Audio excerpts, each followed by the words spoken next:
राध्या ने कांपते हाथों से उस मंगलसूत्र को अपनी हथेलियों में संभाला हुआ था।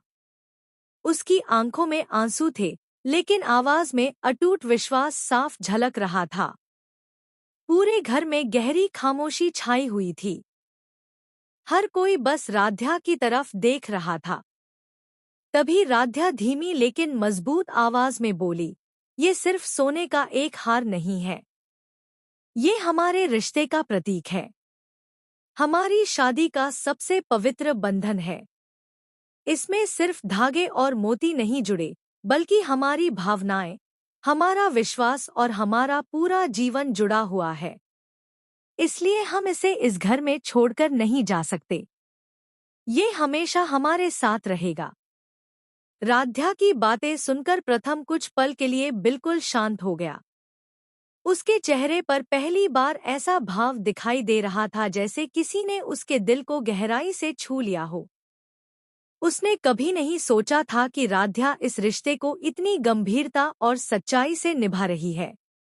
अब तक वह जिन बातों को छोटी समझता था, वही बातें आज उसके दिल पर असर करने लगी थी। घर के बाकी सदस्य भी हैरान थे।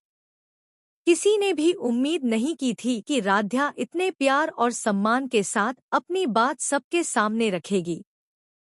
तभी दादी धीरे से बोली, रिश्तों की असली ताकत यही होती है।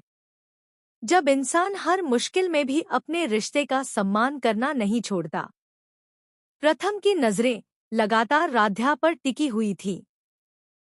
उसके मन में पुरानी बातें घूमने लगी। उसे याद आने लगा कि कैसे हर मुश्किल समय में राध्या उसके साथ खड़ी रही, चाहे उसने उसे समझा हो या नहीं। कितनी बार उसने गुस्से में राध्या को गलत कहा, लेकिन राध्या ने कभी उसका साथ नहीं छोड़ा। तभी घर में मौजूद निहारिका मुस्कुराते हुए बोली, वाह राध्या, तुम तो ऐसी बातें कर रही हो जैसे तुम्हें इस रिश्ते से बहुत प्यार हो।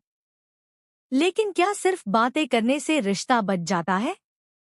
निहारिका की बात सुनकर माहौल फिर से तनावपूर्ण हो गया। लेकिन इस बार राध्या डरने वाली नहीं थी।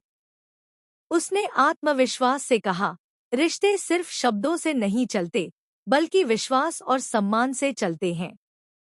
और जहां सच्चा प्यार हो, वहां हर मुश्किल छोटी पड़ जाती है।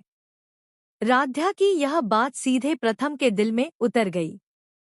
उसे एहसास होने लगा कि वह अब तक गलत लोगों की बातों में आकर अपने ही रिश्ते से दूर होता जा रहा था। उसने पहली बार महसूस किया कि राध्या सिर्फ इस घर की बहू न,